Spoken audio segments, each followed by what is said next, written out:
Greetings and salutations, YouTubers. This is Zillafan85, and I've got a new video for you today. And this one was one that I was definitely looking forward to and anticipating. I'm going to be discussing one of my favorite video games of all time, and that, of course, is none other than the original Metroid for the NES. And this game was released in 1986, and it did start a pretty long-lasting franchise thereafter. So obviously, it was a pretty popular game. It used sort of a combination of that sort of Mega Man platformer style and a bit of the the Legend of Zelda RPG style mixed in with it. So it was a really unique concept, and very amazingly executed, in my opinion. Like I said, I absolutely love this game. I know a lot more fans of the series prefer Super Metroid over the original, but for me, because I never actually did own a Super Nintendo, as many of you may know, I had a Sega Genesis instead. So I only had minimum exposure to Super Metroid. I did think it was a pretty awesome game. Certainly one, if I played more in depth, could have easily cracked the top 10 for me. As far as my favorite video games of all time go, and it's a very involved game, arguably a lot more so than the original, because they took what the original did and just expanded on it, and expanded on the areas that you explore in the game, with new areas added in, new power-ups and items, etc., etc. So I definitely do want to give a nod to Super Metroid and a nice, obviously that being on the Super Nintendo, a nice upgrade in graphics. So like I said, I did want to give that one a nod. But that one came out 8 years later in 1994. So obviously, given technology of 1986, I think Nintendo, hit it out of the park with the original. So because though this is the game that I grew up with and had the most personal experience with from the Metroid series, this is the one that's the original is the one that is nearest and dearest to my heart. And like I said, it's one of my top favorite games of all time. And there's within it, there's a lot to explore, a lot of items and power-ups to get, and a lot of things to do if you want to successfully complete your mission. And especially like I do when I play it, I like to go for the 100% completion. So there's definitely all that to take into consideration when playing through the game. This picture here, this is from my cartridge. I know it's not the original art for the cartridge or box art. This is when they sort of did that revamp of it, and this is when I got the game, but it was still gotten when I was a kid. So so nonetheless, though, I didn't know about the original box art until a little bit later on. I think this was the art, I believe, used from Metroid 2 for the Game Boy, and then they just kind of revamped it when they revamped the cover art and everything for the original. But this was the copy that I had received. Nonetheless, though, like I said, this is the one that I grew up with, and I had such fond memories of playing it, and obviously still to this day do play it, and I obviously have gotten over the years much more efficient at being able to complete the game, with 100% and get the what everybody considers the good endings, which I'll get to a little bit later on. So just some things I kind of, like I said, just kind of want to discuss some fond memories of the game and some aspects of the game. So of course there will be spoilers for people who haven't played it through, all the way, etc., etc. So just be forewarned of that. I'm not going to get into a whole lot of detail here. Like I said, you can easily discuss this game for many hours on end. So there's just some points that I kind of wanted to go over, like when playing through the game and whatnot. So as well as obviously my fond memories of playing it.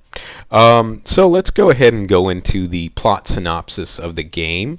And with that, So, essentially, your mission, which, as I'll read here, this is, of course, from the title screen. After a bit of a timeout, it goes over to this screen, which brings in a summed-up plot synopsis or mission of the game, if you will. So it says, "Emergency order: defeat the Metroid of the planet Zebeth and destroy the mother brain, the mechanical life vein." That's from the Galaxy Federal Police M510. Of course, the planet Zebeth, more commonly known as the planet Zebes, but I guess it sounds more epic when they when they write it like that. I don't know, but it sounds cool either way. So that's the stronghold that you have to basically enter that planet, penetrate it, defeat the enemies, which there are many of them. I'm not going to go into covering all the different enemies in the game.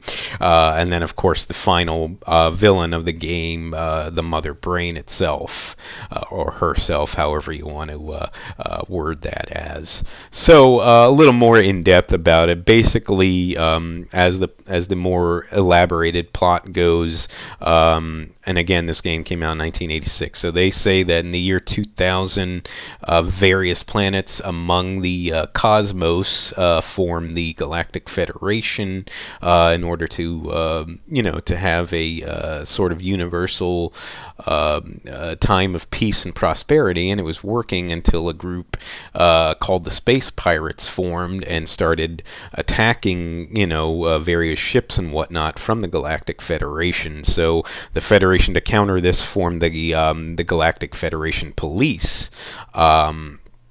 And so they fought against the Space Pirates, but because the Space Pirates had pretty advanced technology and were quite strong, the Federation Police were not able to handle them on their own. So what they ended up doing is they ended up hiring the space hunters, more commonly known as the space bounty hunters, and they would hire them on a job-by-job basis to fight off the space pirates. And of course, they were having much more luck with that. So from this point, it fast forwards to the year what they call 20X5. I don't know what the X stands for, but they tend to do that a lot in games, especially like the older NES games. But nonetheless, I digress here. So essentially, though, a new life form was discovered and was on a research vessel, but the space pirates discovered this life form, and that it was being carried on that research vessel to the planet Earth, or planet Earth, of course. So they took over the research vessel and kidnapped the life form. The life form was known to be, it was in a research phase, but it was known to be very deadly, and that it could spread, and multiply, given enough time and the right temperature, etc., etc. So the space pirates obviously were looking to use this life form as a new weapon of their own, because obviously they have, universal conquests in their sights, essentially. So they took the life form back to their stronghold planet, the planet Zebes, of course. They were tracked down by the Galactic Federation police and did enter into combat with the space pirates, but the space pirates were too strong for them, so they knew that they were going to have to hire a space bounty hunter to try and infiltrate the planet and take down the space pirates and defeat this life form, essentially, now, which the space pirates have already been multiplying now in their own research area on the planet. So, and the life form, I should say, is of course known as the Metroid. So that's where that comes in.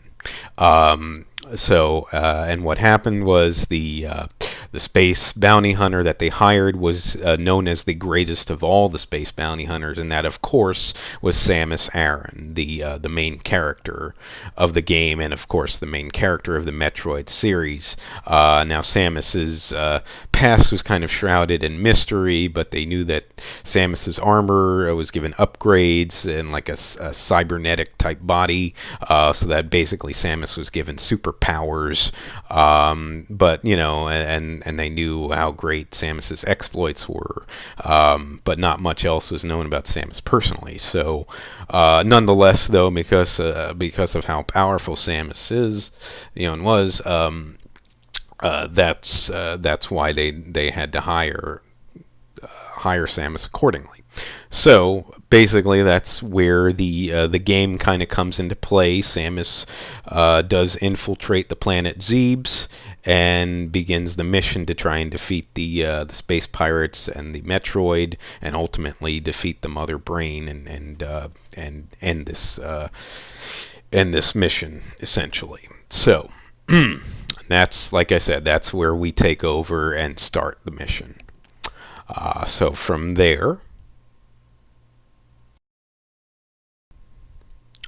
along the way with playing the game, there are various items and power-ups that you'd want to try to collect in order to upgrade Samus and help with completing through the game.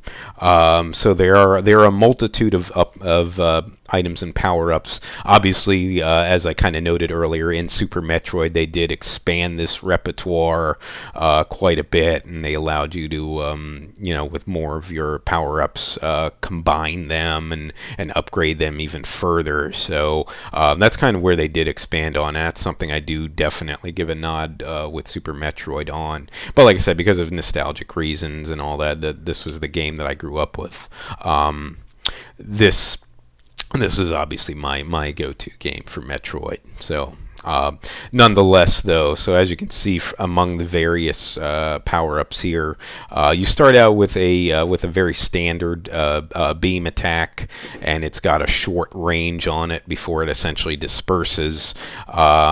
But then you can upgrade to the long beam, which can fire out among the entire visible screen that you're on, and that's really an essential weapon to try and pick up very early in the game. I will say that. I'm going to kind of go more into detail about how I usually complete it, what I like to do as far as attaining all the power-ups go. If you want to go for that 100% completion like I do, what I kind of recommend. You can do it as you please, but this is what I recommend is what I'm going to go over.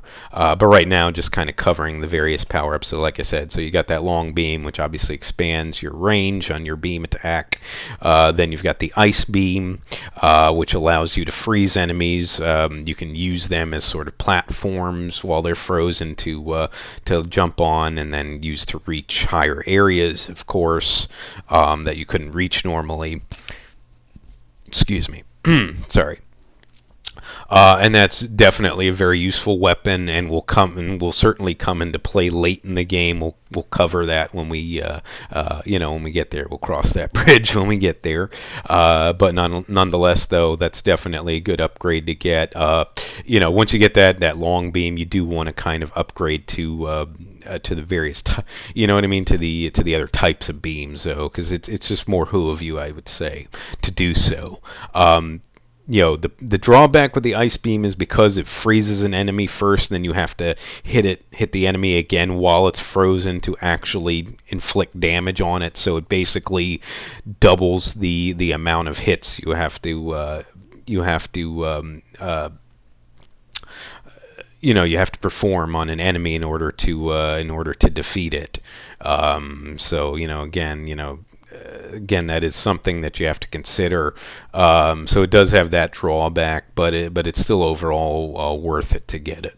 Then after that, you've got the wave beam, which of the beam attacks would be my favorite in the game. It's basically, now this beam is double the strength of your regular beam and also has better range because, as you can see, it fires out in that wave pattern. So enemies that you can't hit if they're too low to the ground or something that you couldn't normally hit with your regular beam, you can hit them with the wave beam. And like I said, the damage that's inflicted is double from the normal beam. So it's a very, very useful beam. I really love it. And I don't use it the longest in the game. when I do have it because of when I end up obtaining it, but I certainly make the best of it when I do get it. Next up, you've got an extremely useful weapon. This is among everybody's favorite, especially from the first game, none other than the screw attack. And the screw attack, essentially, when you jump and you're going in a certain direction, usually you'll hit that direction and jump at the same time. Samus's armor will flash, and if you hit pretty much any standard enemy, other than ones with impenetrable armor on them, you'll destroy them instantly. You'll defeat them instantly. So that's a really, just because of that alone, that's an extremely useful weapon to have, and one I suggest you don't wait too long in the game to get, because like I said, that will greatly help you out with completing the game. As much as I like the wave beam, will admit the screw attack overall is a more useful weapon. Like I said, it's a one-hit kill for most normal enemies, so really a good thing to note right there. Next up, we've got the high jump, which does as it sounds. It allows you to jump higher up than normal. Again, a very useful power up to have. Because areas that you couldn't otherwise reach, now you'll be able to reach much easier with that high jump. So definitely a good power up to get. Next up, we've got a very important power up, and that, of course, is the Varia suit. It's called the Varia here, but it's really the Varia suit. Your armor will actually change color once you obtain this power up, and damage that you take from enemies will be cut in half. So, because of that, that's an extremely important power up. Like I said, something that you really again don't want to wait too long to get a hold of. You kind of need other power-ups to get to that, but again, we'll cross that. We'll cross that bridge when we get there. I am kind of coming up on that soon. Next up, we've got what they originally called the Maru Mari, what most other people know as the Morph Ball. And this one, you basically have to get right away in the game because you really can't reach,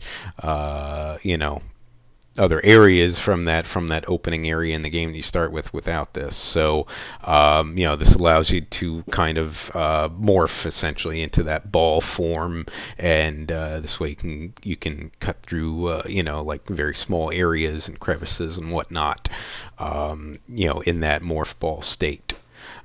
Next up, as you can see here, is the bombs, and these are an essential weapon because there's areas that can't be reached without these.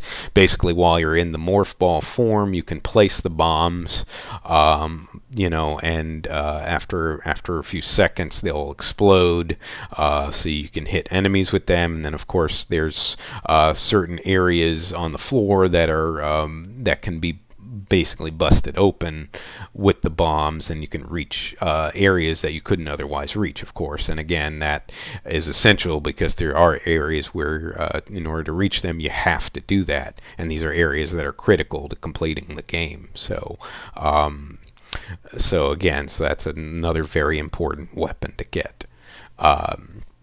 Next up now, more of your item side here. You've got the energy tanks, which of course expand your energy by basically another 100 hits. When you get an energy tank, you'll see a sort of blue square appear on the top of the screen where you see your energy count, etc.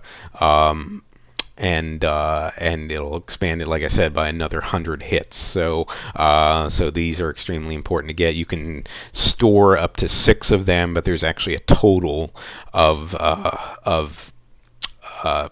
8 in the game. So definitely something you want to note, and again, extremely important to get these energy tanks when going through the game.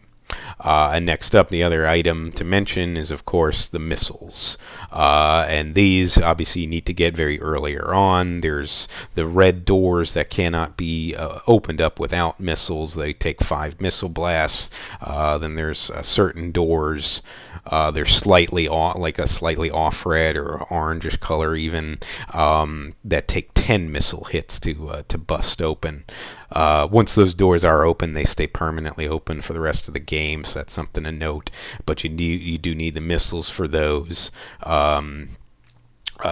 These really do come into play. They inflict much more damage to enemies than your normal beam, and you really want to try to get as many as you can. You can store up to a total of 255 in the game.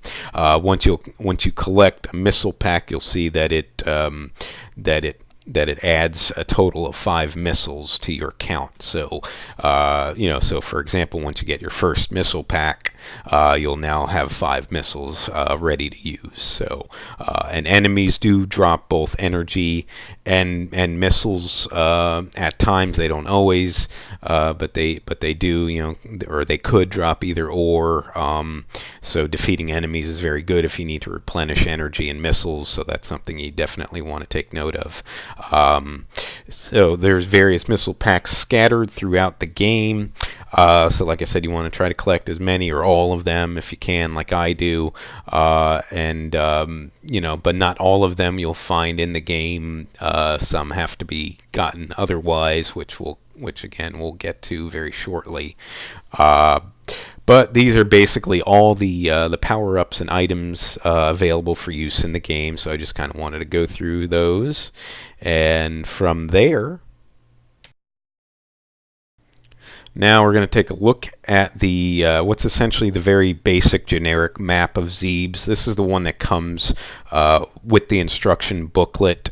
I didn't get the detailed maps, but just so any of you know, you can always Google them. The detailed maps of Zebes, which actually show you all the areas to go through in the game and show you all the power-ups and items in the game. So this way you can kind of know exactly where everything is, and it does help, because even to this day, I'll use those maps, when I'm kind of not. You know what I mean? Because there's a lot of items and power-ups to get. So the power-ups, I pretty much know where all of them are, but some of the items like the energy tanks and missiles, sometimes I'm not 100% sure on them, so it is good to look on those detailed maps just to see. But this is the basic map of Zebes and the basic layout of the planet. So I just kind of wanted to go through some of this. In a way, essentially you can consider all roads leading to Brinstar in a way, even an area that doesn't directly connect to Brinstar, essentially indirectly connects to it. So Brinstar is sort of that main area. It's the area that you start in the game, where it says Corridor 1. That's really that starting point that you're at in the game. Directly to the left of where you first appear, Samus, you'll be able to get the Morph Ball, and then you can start traversing the planet Zebes from there. So like I said, I'm going to kind of just go through how I like to complete the game, and I'm usually able to do so and get the good, what's considered the good ending with doing this. So what I like to do is I like to obviously get the Morph Ball first and start traversing through Brinstar. When you reach that area where it's actually shown in green with Brinstar, with the enemy there, that's where you'll really start getting that nitty gritty. What I like to do is I like to go to that corridor number 5 first, go down to that bottom area in Brinstar, which again you do see leads to the secondary area in the game, Norfair. You don't want to go all the way to Norfair, but in that area, as you're traversing through it, you'll see a missile pack, and that's what I consider the first missile pack to obtain in the game. So you want to get that first, and then you want to head back through that corridor 5 and head back up that shaft that leads to that corridor. And you'll see another room, and that room you'll notice most of the power-ups can be obtained through these sort of what they call the special areas. You notice kind of weird low-sounding music in the game. Sort of creepy music, and that's indicates that you're in a special area, and that's where you'll obtain the long beam. And again, like I said, that's something you want to get very early on in the game, because that short range beam is just, I'm not going to say useless, but it's pretty close. So you want to get that, or at least, when I play it through, that's what I like to do. Then from there, I go through corridor number 4 and proceed through that area, and as you traverse along, you'll actually get your first energy tank traversing through that area, that middle section. And then from there you'll come to the end where there's a sort of another shaft area. You go up to it, to the next door up, and you can from there is another special area, so you'll get the bombs from there. Again, like I said, something you need to get very early on in the game because they are essential to completing it. So now that you've got that, you can head back through that middle section in Brinstar, and on your way basically to reach that shaft area, there's 3 main rooms that you go with to get to that shaft area. There's a sort of, then you have like corridor areas, which again aren't highlighted here. When first heading towards that way, not that first corridor, you know what I mean, not heading back towards the main corridors 3, 4, and 5, but heading the other way when you went to get the bombs. So heading in that direction. The first corridor, you don't want to go down there. There's a breakable floor there, but then there's a breakable floor in the second corridor. That one leads to one of the places that you can actually get the ice beam from. There's actually 2 places that the ice beam is available in the game. That's one of them. I like to go. You don't have to, but I do like to go and obtain the ice beam at that point. Just like I said, because it does upgrade your weapon. Even though, yeah, it'll double the amount of hits it'll take to defeat enemies, but still being able to freeze them, because you don't have to defeat them. If you just want to freeze them just to get away or use them as platforms to jump off of, like I said, it's a really, really useful weapon. And like I said, towards the end, it's going to be one that is going to be essential. Like I said, I'll get to that in just a bit. But I like to get the ice beam. Then from there, what I like to do is I head back down to corridor 5, and then this time I actually do proceed to Norfair itself. Which is obviously, as you can see here, known as the fiery zone, and it is sort of lava-ish looking area. It's the enemies here are definitely upgraded from Brinstar. Brinstar is sort of your main, just your basic, very basic enemies. Nothing too dangerous there, but Norfair enemies can be much tougher here. But what I like to do is head down. There's a main area, then there's 2 doors. I head to the door to the left first because there's a couple missile packs that you can pick up from there. You'll see with bombs and stuff, there's walls. There's not only floors that you can break through, certain floors you can break through, but there's walls that you can break through as well when you place bombs. So there's a couple missile packs to pick up from there. Then I head back to that main area that you entered Norfair in. Head to the right, go through that room, and then there's a shaft area. I like to actually head down, and there's a breakable floor at the bottom, and this will lead to the area that you're first in is what I consider, and as it kind of goes off of like Super Metroid and other incarnations like Zero Mission and whatnot. The area that you first start in, I consider Upper Norfair. So when you break through that floor, though, you enter Lower Norfair, and the enemies there are even tougher than Upper Norfair. So I head down there. There's a first available. There's another shaft area with 2 doors. The second door will lead to that second hideout, which again we'll get to in a bit. But the first door though leads to that whole main area in Lower Norfair. We're not gonna go through all that right now, or I don't when I play it through. But it starts out in a special area though, and at that point is when you get the high jump. So again, I don't like to wait too long to get that one because that's a very useful weapon useful power up to have that high jump. And I'll consider, then I'll continue. I won't head back out. I'll actually continue forward to the next area, cross through another room and then another corridor. Because from there is when you can go ahead and get the screw attack. And like I said, that's something I don't want to wait on too long because it's such a useful power-up to have. So I go ahead and obtain the screw attack. Then I head back out and back up to the Upper Norfair area and then back up and out into Brinstar. And just something to note, there is, and usually whichever way you play the game, there's a lot of backtracking that you have to do. So I just want to make you guys aware of that. But I'll head back out into Brinstar. Then I'll head back up to Corridor 3.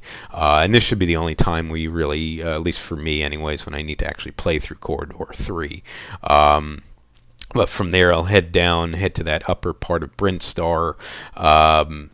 And as I'm going through there, you'll reach a little corridor area from where you can actually blast the ceiling to break an area open and reach up, where you'll see a door that leads to another special area.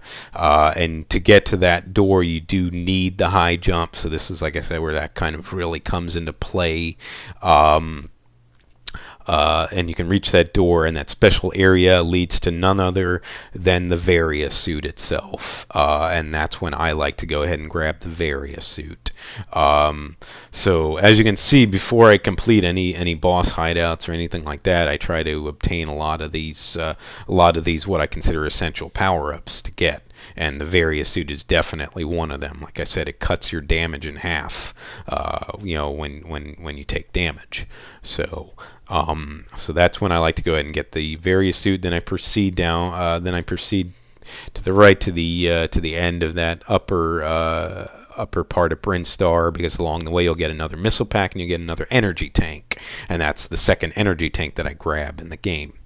Then I head back down to that middle area in Brinstar, and then head back through Corridor 4, head back down to that area where you started, not all the way to that first area where you're in, but just before we get to that where you see that little corridor section there, that leads to Hideout 1, which we're going to get to in just a moment.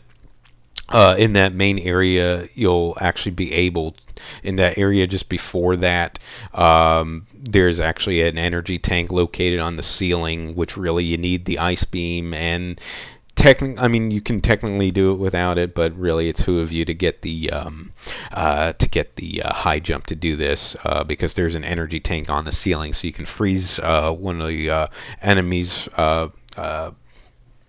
and then use them to jump to that energy tank. And it's easier, like I said, well, it's essential to have the ice beam, but it's easier with the high jump as well. So you can do that and get that energy tank. Now you've got 3 energy tanks. And with all of that, I would say at this point that you're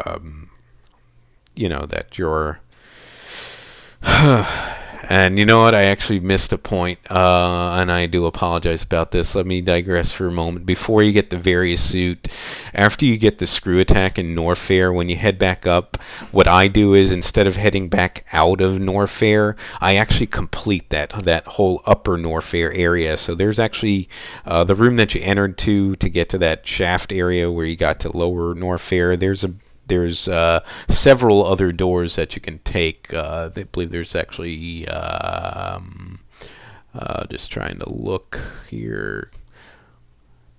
I believe there's actually 4 other doors. There's one on that very bottom before you broke through the floor, so I go through that, and then there's 3 doors that are above the one that you initially came through to get to that shaft area. So I like to go through those because there's missile packs in all those through all those sections. Norfair is like that, especially Upper Norfair is the area of missile packs, I should say. So that's when I get all of those at my ready. This way you try to build up your missile count. So like I said, so I like to complete Upper Norfair, and that's before I head back to Brinstar. That's after I get the screw attack, but before I head back to Brinstar, I complete all those areas that are in, that Upper Norfair area. So I do apologize that I had to backtrack, but I just realized that because it's good, it's really, like I said, very, very who of you, I should say, to build up your missile count like that. And there's various ones. I'm not going to go through all of them. Like I said, the detailed maps show you all where they're all located at and how many packs there actually are. But anyways, so with all that, then back to where we were after you've got that 3rd energy tank. Now you can go ahead into that little corridor area, use the bombs because there's a breakable floor, and that's what you use to get to Hideout 1, which is more commonly known as Kraid's Hideout. So that's when I go through Kraid's Hideout, complete that. There are several energy packs along the way. Again, you can look at the detailed maps because I'm not going to go into all that detail. There's also an energy tank in there, which you definitely want to grab very early on. And then you can kind of go through Kraid's Hideout. There are fake floors and whatnot that you'll want to blast. Again, the detailed maps show you those. You'll reach an area in Kraid's Hideout where you'll actually see Kraid himself. But it's weird because he's in like just a regular area, and you'll notice if you, for instance, do a screw attack on him, you'll take him out in one hit. That's what's known as the fake Kraid, because it's just a regular enemy made to look like Kraid essentially. So it's known as fake Kraid. So you can defeat him because I believe I do anyway, because I think that there's a missile pack along the way going through him, and then there's an area to go down to, with a fake floor that you can bomb your way down, and that's when you get to this little bridge area and a red door to blast open, and that's when you actually will fight Kraid himself. So that's like I said, that's when I'll go ahead and want to take him out. You can use missiles, you can use your regular beam, you can use the screw attack, but he you do have your work cut out for you. He's not an easy boss to fight. But once you do defeat him, you get an additional 75 missiles, basically as your reward for defeating him. So part of your missile count will come from that, of course. And also there's this little area right above the lava on the right side below the door. Again, you need the detailed map, but there's an energy tank there, so you can blast that little area to expose the energy tank, and when you do stuff like that with energy tanks that are hidden in walls like that, they only stay visible for a short time, and if they disappear again, you'd have to blast the wall again to make them reappear essentially. But anyways, though, if you make it visible, then you can go up to that area right next to where the door is, you get into the morph ball form, then drop right down and go to the right just as you're about to cross where the energy tank is, and that's how you grab it. It's a bit tricky, but something that I do see people struggle with, so that's the best way to do it. And I actually did look up on one of the walkthroughs and whatnot of how to actually do that, because at first I was stumped as well. So with that, now you've actually got 5 energy tanks now, so so that's a nice build-up. So now you're ready to really tackle the more difficult areas of the game. And this is Kraid's Hideout is a pretty difficult area as well. But traversing through Norfair and then of course Hideout 2, it's good to have it's good to be as upgraded as you can be essentially. So from there, I'll proceed back out of Kraid's Hideout. I believe there's another missile pack along the way that I'll grab, obviously, to get them all. Make your way back up and out. There's a difficult area with these planks that are used to that disappear, and you kind of have to blast them and jump your way up, and it's a really tricky thing if you know what I'm talking about. And yeah, that's sort of that shaft area from hell, if you will. But anyways, once you get back up and out, you can head out of Kraid's hideout back up to Brinstar, and then this is when you'll go through Brinstar, through that Corridor 5 area, and back to Norfair. And since Upper Norfair, for me at least, when I play through, is already completed at this point, I can just directly proceed to Lower Norfair, and that area where I got the high jump and the screw attack. Now I'll continue my way through to get the rest of the items and power-ups in there, because along the way there, you'll be able to you'll come down to another sort of shaft area where there's a few doors to go through, and along the way you can get the wave beam from there, and this is when I get the wave beam. So like I said, this comes a little bit later on in the game, and ultimately, I would say don't have it as long as I like, but trying to be efficient and carry through the game, this is sort of that point when I get the wave beam. There's also another energy tank in this area in Lower Norfair, and there's a few other missile packs that you want to grab. So once you complete all of that, then you've basically completed all of Norfair. Brinstar would have already been completed by this point, after you get those other items and power-ups that I had mentioned. So, but now Norfair is basically completed. So now you can head back up and out to that shaft area where Lower Norfair is, and that's when you want to drop down to where that bottom door is. Make your way through there, and from there you can basically head down into Hideout number 2, which of course is better known as Ridley's Hideout. Ridley's hideout is considerably smaller than Kraid's hideout, so it's not as difficult as far as layout goes to traverse through, but of course the enemies there are much tougher.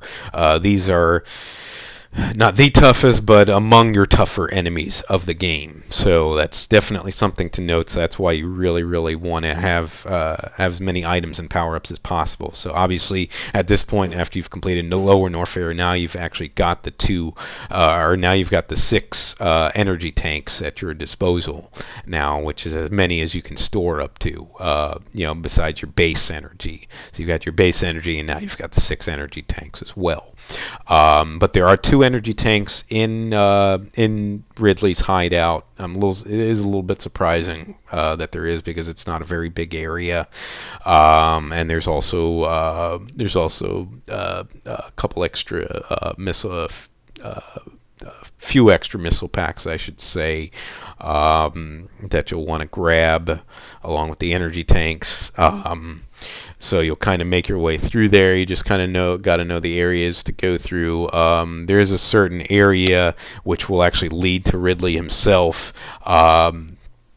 This area has or at least what I call the bomb jump from hell. But if you want to go for that 100% completion, you have to go through it. It's like you need to bomb jump the correct way. It's a ledge that you have to get to that you can't do a normal jump to get to. Otherwise, I didn't bring up any pictures, but if you know what I'm talking about, or if you want to look it up, look up like bomb jump in Ridley's hideout. But you need to do a bomb jump to get to it. Basically, a bomb jump is you place a bomb, you stay in the morph ball where it is, and the bomb will lift you into the air. But you can't just do one. You actually have to kind of place the bombs. Try to get bombs placed, because you can actually place them in the air if you time it correctly, and you'll want to try to get a bomb placed in the air, and then try to get yourself lifted up basically from like a bomb that's on the ground. So like I said, timing is very, very essential with this, and difficult to do extremely. This could be kind of a make or break point if you want to go for that 100% completion and want to try to get a good ending. So you have to try to be lifted from that lower bomb into the bomb that's in the air, and then let that bomb lift you up and give you enough forward momentum to reach that ledge that I'm talking about. Because then you'll go through there, and there's a small little area that you can grab another missile pack from there. So that's that is something I wanted to go through. That is what I consider the bomb jump from hell. But at least though, if you're going for the 100% completion, it's something that you need to do. From there though, you can go back to where you need to do that bomb jump area, drop down, proceed to the left, and that's where you'll be able to go through another red door and fight Ridley. Ridley, to me, is not as bad as Kraid. We'll get into that a little bit more in just a bit. But once you defeat Ridley, you get another additional 75 missiles added to your count. So now you can see both Kraid and Ridley each add 75 missiles to your total count. So that adds a good chunk of the missile count that you can store up to. So there's obviously all in all limited amount of missile packs that you find through the game, because 150 out of the 255 are attained through defeating Kraid and Ridley now. Anyways, and there's another room that takes 10 missile blasts to get through. It's one of those sort of orangish doors, but there's that other energy tank that's in there, which should be the second energy tank that you'll get in Ridley's hideout. And at that point, then you'll have had all 8 energy tanks, and if you've gotten all the missile packs too, now you'll have all the items, essentially all energy tanks and all missiles, and basically now you just got to kind of finish out the game here, but you've been able to at least attain, or have the grounds now to obtain that 100% completion with all of that.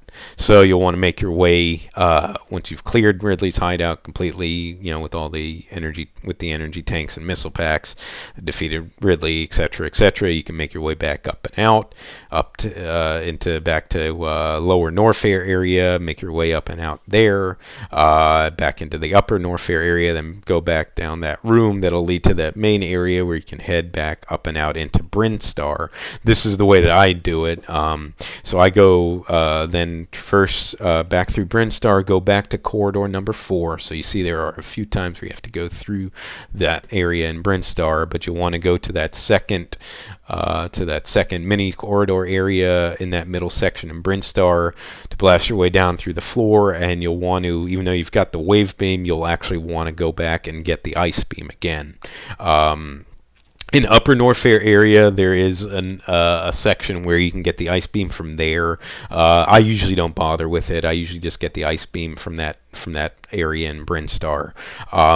So I'll go ahead and I'll get it again at that point, because you're really going to need the ice beam for what's known as the final area of the game. So basically, we're getting to that right now. You'll cross back through corridor 4, go back up to the top area of that really long shaft in Brinstar, where you'll actually head down what's known as corridor number 2, and as you can see, that leads to the final area in the game, which is none other than Torian. Whew! Boy, I'm carrying on a lot longer than I wanted to, but yeah, I did kind of want to discuss how I like to complete the game. So you'll head to a little room area that has two mini statues. There's a statue of Kraid and a statue of Ridley. You'll actually need to blast each of them once. The statues will be both raised up when you do that, and this can only happen after you've defeated Kraid and Ridley. And then you'll create a little bridge area, like a little bridge will appear. The floor is breakable with bombs, so you really don't want to mess with that. Just go through that bridge, and then you can head to the shaft area. We can get to Torian itself. And Torian's probably it doesn't really show here in the game, but it is the smallest area of the game. Again, the detailed map will show you. It's pretty straightforward, so there's really not much to explore. You'll just kind of carry along the path that you have there. There's another one of those orange doors in that first area in Torian that you have to use the 10 missile blasts to get through, and then there's a couple red doors that you have to blast with the 5 missile blasts to get them open.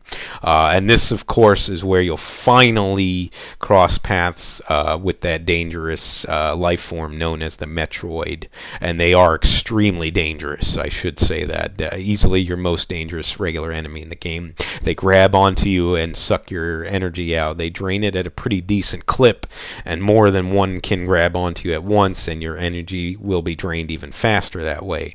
If they do grab onto you, what you'll need to do is you'll need to get into the morph ball form and start planting bombs to explode and try to blast them off of you. And it takes a little bit to get them off. So you really don't want them grabbing onto you, basically. So the way to defeat them, the only way to defeat them is to freeze them with the ice beam, and then blast them with 5 missile blasts while they're frozen, and you'll be able to defeat them that way. So while they're frozen, you cannot, they won't unfreeze by hitting them. They'll only unfreeze once the freeze, the time on the freeze runs out, and they you know what I mean, and then they turn back to normal.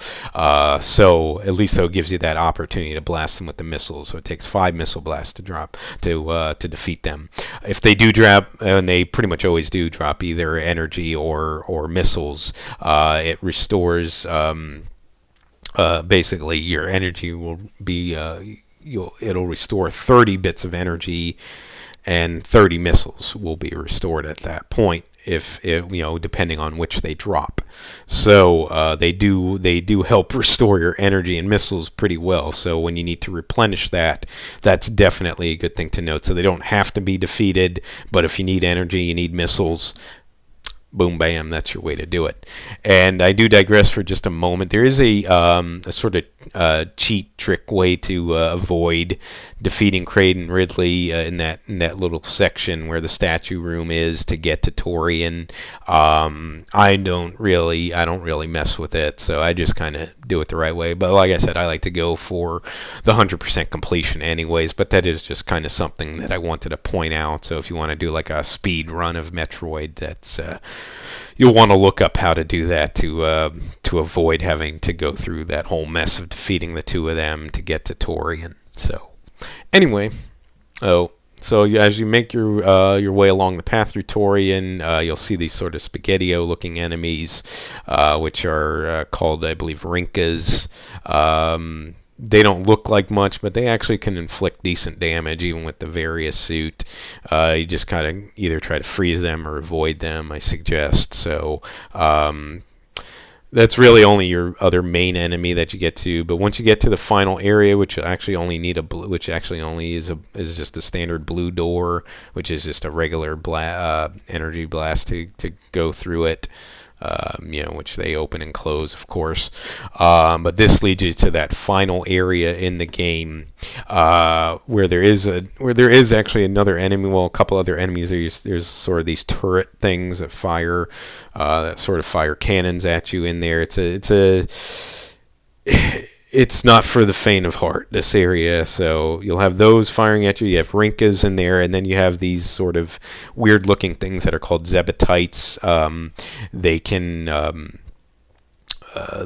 basically not respawn, but they can heal themselves. So you have to blast them with missiles, and enough to completely destroy them. There's, I believe, 5 of them, I want to say, to go through. And once you defeat that last one, 4 or 5, I can't remember right off the top of my head.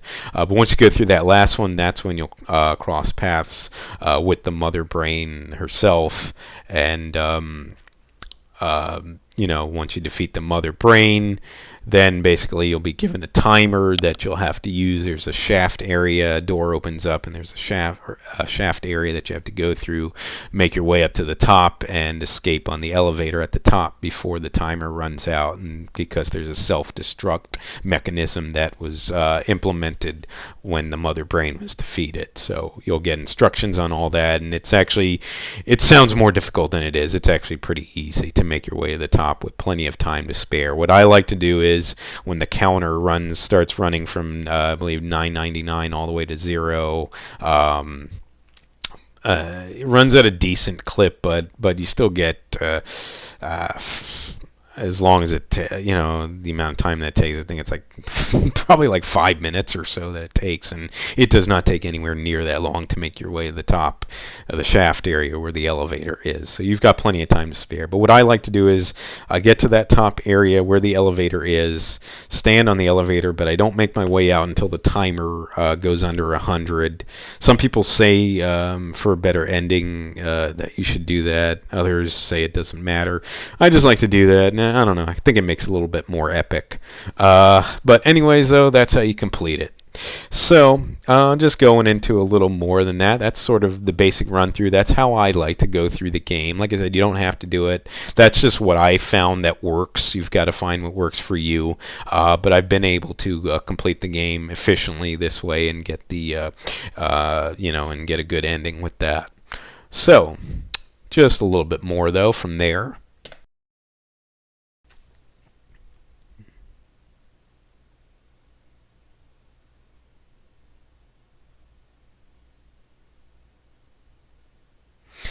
And just to touch on just a bit more here, folks, I know that we are running a bit. I didn't intend for this to be this long, but there's a lot to talk about with this game.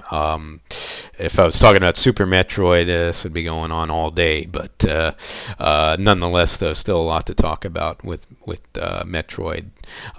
So we've got basically there's 3 main bosses in the game. You've got the 2 mini bosses, Kraid and Ridley, and then of course the final boss, the Mother Brain. So Kraid, to me, of the 2 mini bosses between him and Ridley, I do find Kraid is the more difficult fight because he's got these projectiles that fire out, and they also are sort of armored, so weapons can't penetrate them when they are fired out and connected to the front of his body, as you see there in that picture that's depicted. So you'll have to either try to hit him from the back or wait till they're dispersed before they replenish themselves to blast him. You can also obviously jump into him with the screw attack, hit him with bombs, whichever, but those projectiles, that armor that he's got, that makes it very difficult with fighting him himself. His hideout obviously is not anywhere near as hard as far as with enemies and whatnot go as Ridley's hideout. It's a larger hideout than Ridley's, but the enemies aren't as tough there. But Kraid, I find himself to be the tougher battle. Obviously, as you saw, I like to, it is considered Hideout 1. I kind of like to go in order, so I do like to complete his hideout first. Obviously, then do Ridley's hideout after. You don't have to do it that way. You can do it either or. There is no set way to do it, like I said. And you can backtrack to areas as many times as you want. So, and you'll, for the most part, be needing to backtrack quite a bit, like I said before. But basically, then Ridley, when you fight him, he's really not too bad. He's got projectiles that he fires out. Depending on the game, sometimes they fire in different patterns. They fire in this sort of arching direction. Sometimes the arch is a small arch, and it is something that you'll have to be mindful of. The projectiles, because obviously they'll hit you and inflict damage. But other times, these projectiles that he fires, there's a much larger arch that you can actually get underneath it and just do wham bam on Ridley. Basically, you can just really go to town on him. You can use missiles if you want, but if you want to save them, you can just hit them with the wave beam. Whatever you got. Otherwise, if you don't want to waste missiles. So I like to usually use some missiles just because they do inflict a lot more damage than most of your other weapons. Maybe sans the screw attack. But otherwise, just use my regular beams and whatnot, and the screw attack, etc. When fighting them. But yeah. So overall, though, Ridley's a much easier enemy to actually defeat, which you wouldn't think is the case, but it is. His hideout, though, like I said, is much more. It's smaller, but the enemies are much tougher than Kraid's hideout. Then from there, like I said, now you'll be able to blast those statues in that statue room of Kraid and Ridley, and then go through Torian, and then of course at the end is where the Mother Brain awaits you. Now, the mother brain herself really doesn't do anything. She's just in that sort of capsule area, which you can blast open with one missile blast. While you're in that area, it'll stay open. It won't seal back up. But then you have to keep hitting the mother brain, and only missile blasts will take her down. She doesn't act, like I said, she doesn't actually attack you herself, but you do have the turrets constantly attacking you, and you have those rinkas flying around on the screen, which will hit you as well. There's a little lava area right in front of the mother brain. You really don't want to get knocked into that area because it's difficult to get out of. So where that last zebitite is, you can kind of stay in that sort of plank that it was placed in, and kind of stand there and pelt the mother brain with missiles. There's also a little platform behind it that you can get on too, so you can kind of jump back and forth, because you need, like I said, try to avoid the turrets and the rinkas as much as you can when battling the mother brain. So those are the main dangers that you face when fighting the mother brain. Once you get towards the end of the fight, that's when the mother brain starts pulsating more, and then eventually the screen will start shaking, and at that point you've essentially defeated the mother brain, and that's when you get the message about the needing to escape because the self-destruct mechanism has been activated, and then you'll see a blue door appear which you have to go through and then make your way up to the shaft and out the elevator. So and that basically takes you through to the end of the game. So with that, one other thing that I did want to note is, before I get to that real quick, music with going through the game. I should have probably done this on the map screen, but I really love the music in Metroid, especially like the two main areas. Well, Brinstar, you'll notice how the music changes too along the game. Brinstar has this sort of like very questy type music, this sort of upbeat questy type music, which is really fun to listen to. I definitely love the Brinstar theme. And then once you get to Norfair, then it's got this sort of very creepy, eerie music, but I also love it. So those, and then Kraid's Hideout, definitely one of the most famous themes from the game. It's really awesome. So it just has a very cool sound to it. Then like Ridley's Hideout and Torian sort of had these sort of menacing feels to them. The music in those areas. Like I said, you got that secret area music as well. And then of course your boss battle music. So which is more or less just sort of like creepish music sounding too. So, but easily though, my favorite three, not in any particular order, but my favorite three themes from the game: Brinstar, Norfair, and Kraid.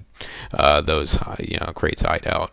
Those are the most memorable themes for me in the game. But the game has great music all around.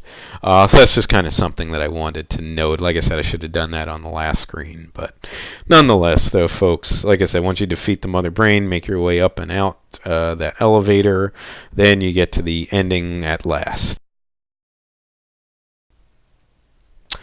And as you can see here, the ending of the game, basically as it says, great, you fulfilled your mission, it will revive peace in space, but it may be invaded by the other Metroid, which is kind of what the game Other M is alluded to.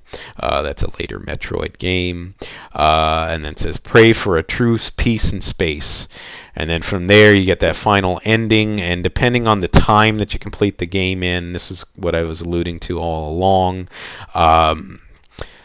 Samus herself, if you complete the game and it takes you over 5 hours, basically Samus's armor will just flash, and then just see Samus in the armor again, kind of waving at you.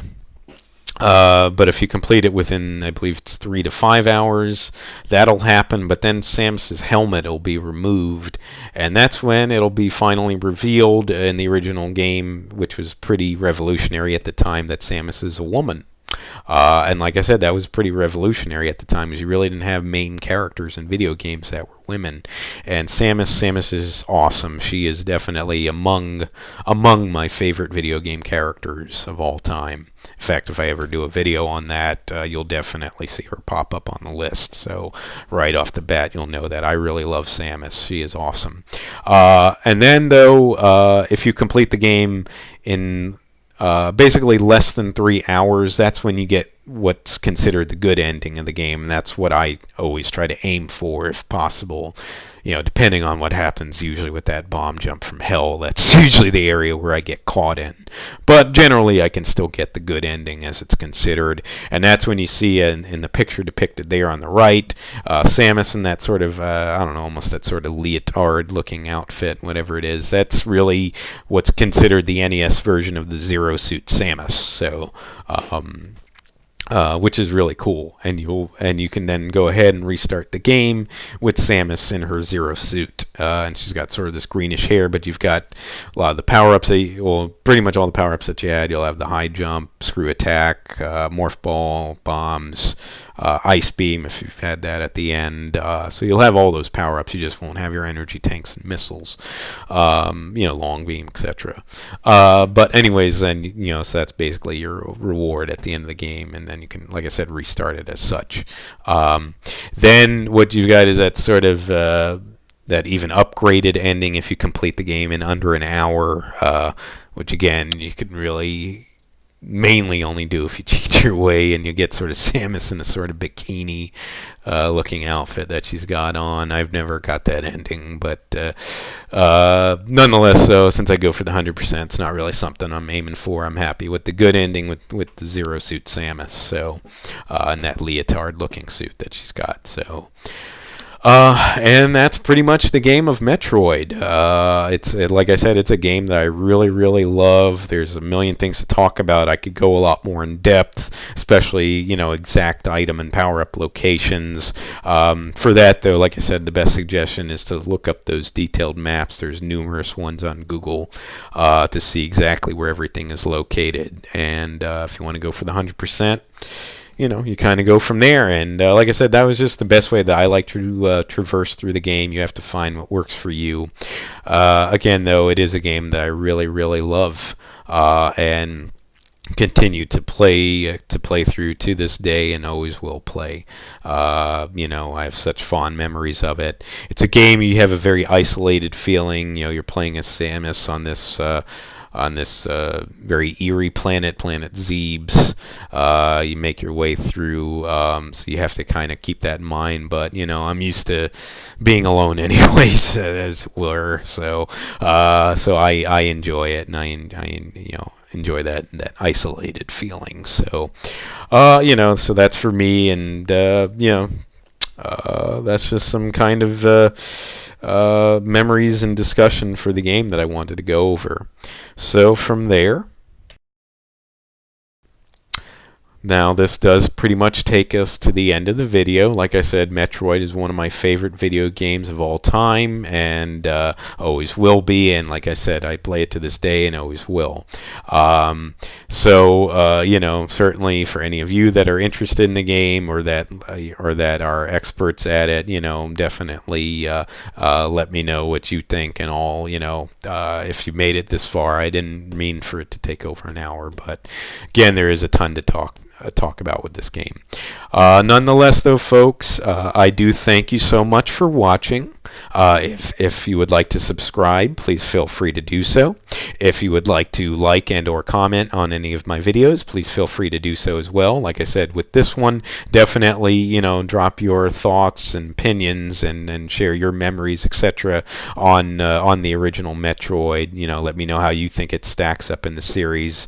Like I said, for nostalgic reasons, and because I only had limited exposure to Super Metroid, the original Metroid is my favorite game of the series, and like I said, one of my favorite video games overall.